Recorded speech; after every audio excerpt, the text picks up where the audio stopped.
também já não estava, de certa forma, previsto num outro nível da existência anterior, né? Então eu acho que isso, para reflexão, é uma coisa que mexe com a noção de livre-arbítrio e com a noção de ser humano e com a noção de presença no planeta, né? E o segundo ponto que eu queria tocar é nessa questão de até onde a astrologia pode chegar, né? E que eu fico pensando também até onde que a consciência humana pode chegar, né? Porque antes de transcender Saturno, por exemplo, era uma coisa para a astrologia. Até hoje se discute, né, entre a astrologia tradicional, a astrologia moderna, Saturno, transsaturninos, não transsaturninos, né? Que para mim parece uma discussão mais política do que qualquer outra coisa. E na verdade, se a gente pensar que antes de Urano, a noção de liberdade humana, ou de livre-arbítrio humano, provavelmente era muito ainda germinal no ser humano, né? E aí com a descoberta de Urano, e daí para frente a gente começa a descobrir muitas outras coisas com muita velocidade, né? Porque até que se ultrapassou Saturno foi uma história, e daí para frente a coisa está correndo, né? Todo dia se descobre alguma coisa.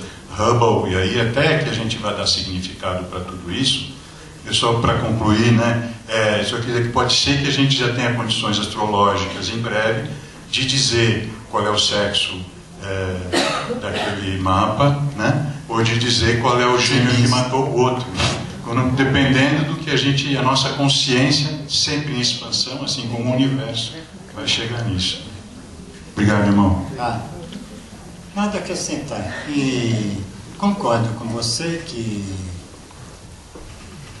aquilo que a gente vê nesse plano, que escolhas anteriores não teve. Eu nasci nessa condição, foi obrigado, e eu acho que nasci no meu mapa um pouco por castigo. Eu não lembro.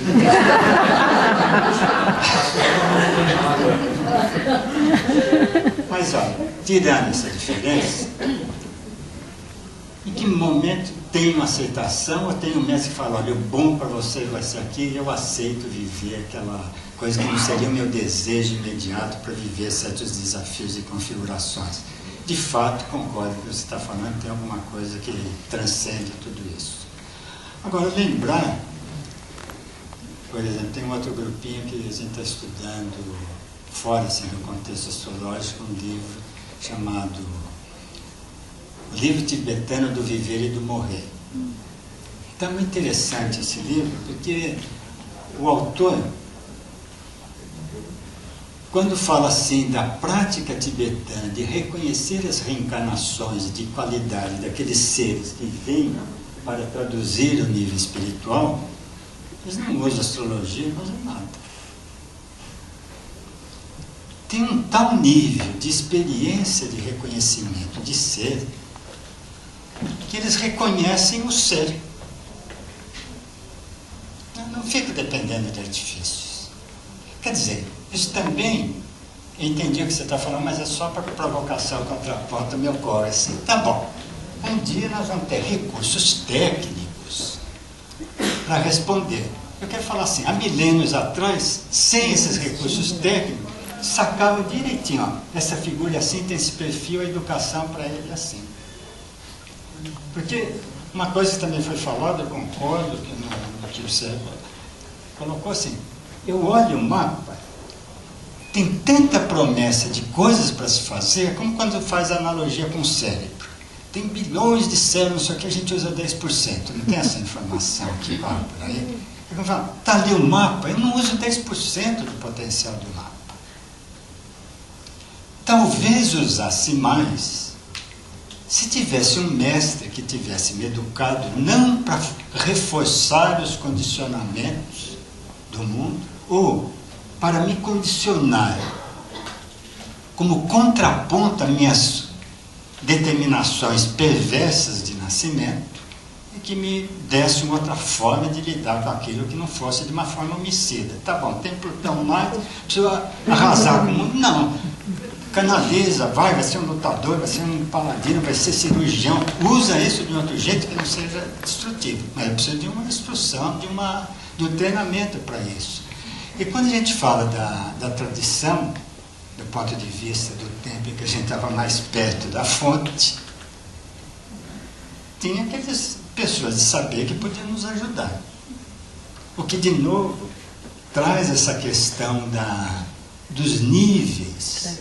Porque aqui, se eu estou falando das minhas funções e condicionamentos planetários, tem alguma coisa do céu, das estrelas. Mas a pergunta é a seguinte: o que também faz parte do ser humano e está acima das estrelas? Quer dizer, essa é uma questão interessante. Porque isso não está condicionado do mundo visível, que é o zodíaco, o mundo visível, para baixo. Esse é o nível do ser. Né? Ó, esse é o nível, faz parte. Mas se tem alguma coisa que transcende, que está acima, como que eu posso reconhecer isso na minha existência? É uma pergunta.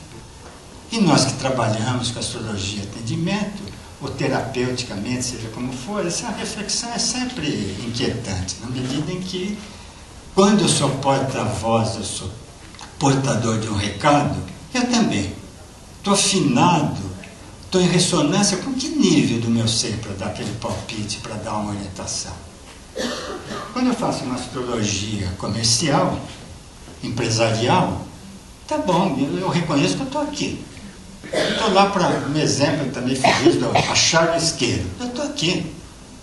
E não preciso me mentir, eu estou trabalhando com recursos ali e não sou mestre espiritual. E se eu me localizo de uma forma justa, assim, até sou um pouco mais humilde no meu trabalho, menos pretensioso e com menos riscos de fazer condicionamentos inadequados. Talvez o tempo no purgatório seja abreviado. Com certeza. Se você for desenhar espírito, alma, corpo, símbolo, seria Plutão, né? Ah, é verdade. Eu ia perguntar Também devia ter te consultado. São os itens da parte da fortuna do espírito, né? É verdade.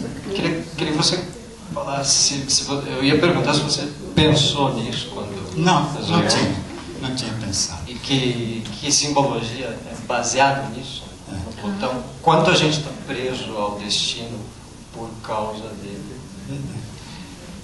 Esse esqueminha aqui acabou sendo de um apoio grande para mim num curso que eu recebi de um curso lá com o Patrick Paul, um francês que vira e mestre aqui no Brasil. E ele estava falando de sonhos. Quando ele deu um curso sobre sonhos, até quem quiser saber disso, por exemplo, lá no site do Clube do Tarot, na biblioteca digital, o Patrick me autorizou e eu pus o livro dele de interpretação de sonhos. E foi lá, ele usou esse esqueminha aqui. Está lá grátis, pode baixar com autorização do autor. Então é o seguinte, ele usava esse esquema para falar do sonho, a diferença entre o sonho psicológico, o sonho que a gente tem toda noite, que é mais ele chamasse uma evacuação dos processos psíquicos, e para isso eu nem devia ficar preocupado com esse sonho, porque ele é de eliminação das toxinas do meu dia a dia, e o sonho inspirado por outro nível, o sonho profético, se quiser dizer assim, aqueles sonhos dos profetas quando anteveem nesse mundo intermediário as coisas vão se passar, os recados do mais alto que ele chega. Ele usava isso como espelho. Aqui no mais profundo do inconsciente reflete o plano do espírito. Esse é um tipo de sonho. Aqui é a reflexão do mundo inferior, é outro tipo de sonho. Correspondia, né, dentro da proposta dele, ao psicólogo, ao terapeuta, a aprender a reconhecer esses dois níveis do que se passa no sono, porque não é a mesma coisa. Ele propunha esse esquema, depois acabou me inspirando muito para outras coisas. Mas Plutão, agora na frente eu vou pôr e vou dar crédito para você.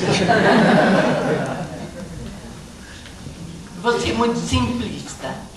Por exemplo, quando eu estou fazendo um mapa astrológico e alguém me pergunta aonde está o meu livre-arbítrio e a minha liberdade, ou a minha imposição, eu respondo é fácil, é só olhar o teu corpo.